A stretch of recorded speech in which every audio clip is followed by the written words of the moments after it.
आरोपियों के लिए नामित मजिस्ट्रेट कोर्ट के आदेश के बाद इलेक्टोरल बॉन्ड के मुद्दे पर वित्त मंत्री निर्मला सीतारमण और प्रवर्तन निदेशालय के खिलाफ जबरन वसूली और आपराधिक साजिश का मुकदमा दर्ज कर लिया गया है। कोर्ट ने ये फैसला आदर्श अय्यर की याचिका पर सुनाया था। आदर्श जनाधिकार संघर्ष परिषद यानी कि जेएसपी के सह अध्यक्ष हैं। उन्होंने मार्च में स्थानीय पुलिस को एक शिकायत दी थी जिस पर कोई कार्रवाई नहीं हुई। कोर्ट के आदेश के अगले ही दिन यानी शनिवार को दोपहर करीब 3 बजे एफआईआर दर्ज की गई। जेएसपी एक ऐसी संस्था है जो शिक्षा का अधिकार, कानून और बाकी मुद्दों से जुड़ी समस्याओं को उठाती रही है। इसमें राज्य में बीजेपी के पूर्व अध्यक्ष नलिन कुमार कतील और पार्टी के अन्य पदाधिकारियों को भी आरोपी बनाया गया है। वहीं जीएसपी के वकील एस बालन ने कहा कि निर्मला सीतारमण और ईडी निर्देशालय सूत्रधार है, जबकि नड्डा और विजेंद्र इसमें सहयोग करने वाले हैं। कोर्ट को दी गई शिकायत में कहा गया है कि आरोपी संख्या 1 यानी कि निर्मला सीतारमण ने आरोपी संख्या 2 यानी कि ईडी की गुप्त सहायता और समर्थन के जरिए राष्ट्रीय स्तर पर आरोपी संख्या 3 यानी कि नड्डा और कर्नाटक राज्य में आरोपी संख्या 4 यानी कि कतील के लाभ के लिए हजारों करोड़ रुपए की उगाही करने में मदद की। इस मामले में बीजेपी के राष्ट्रीय अध्यक्ष जेपी नड्डा और कर्नाटक बीजेपी अध्यक्ष विजेंद्र को भी आरोपी के तौर पर नामित किया गया है। शिकायत में कहा गया है कि आरोपी नंबर 1 के विभिन्न कॉर्पोरेट्स, उनके सीईओ, एमडी आदि के यहाँ छापे मारने, जब्ती करने और गिरफ्तारियां करने के लिए आरोपी नंबर 2 की सेवाएं ली। आरोपी नंबर 1 की ओर से की गई शुरुआत से आरोपी नंबर 2 की छापेमारी के डर से कई कॉर्पोरेट और धनकुबेरों को कई करोड़ रुपए की चुनावी बॉन्ड खरीदने के लिए मजबूर किया गया, जिसे आरोपी नंबर 3 और 4 ने भुनाया। शिकायत में 8,000 करोड़ रुपए इकट्ठा करने का दावा किया गया है। शिकायत में एल्युमिनियम और कॉपर की दिग्गज company member Sterlite and members Vedanta company का उदाहरण दिया गया है, जिन्होंने अप्रैल 2019, अगस्त 2022 और नवंबर 2023 के बीच 230.15 करोड़ रुपए इलेक्टोरल बॉन्ड के जरिए दिए।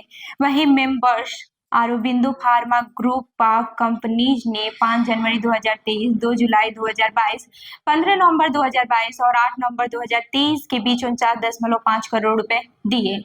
इस बालन ने बताया कि हमने अपनी बात साबित करने के लिए दस्तावेज सौंप दिए हैं। हमने तर्क रखे हैं कि उनके बारे में हम लंबे समय से पैरवी कर रहे हैं।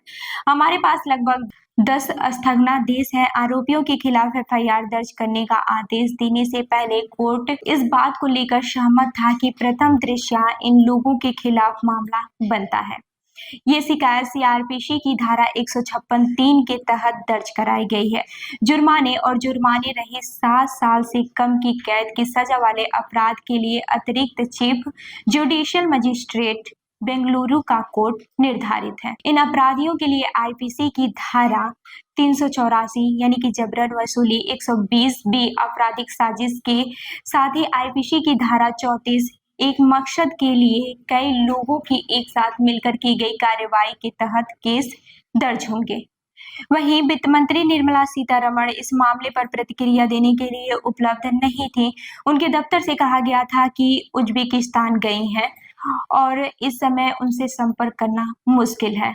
आपको बता दें कि इस केस के बारे में जानकारी सामने आने के फौरन बाद ही बीजेपी और कांग्रेस नेताओं ने एक दूसरे पर निशाना साधना शुरू कर दिया। कर्नाटक विधानसभा में विपक्ष के नेता आर अशोक ने मीडिया से कहा, इलेक्टोरल बॉन्ड स्कीम की लाभार्थी कांग्रेस भी रही है और निर्मला सीतारमण ने मुख्यमंत्री सिद्धरामैया की तरह अपने ये परिवार को फायदा पहुंचाने के लिए पैसे नहीं लिए हैं।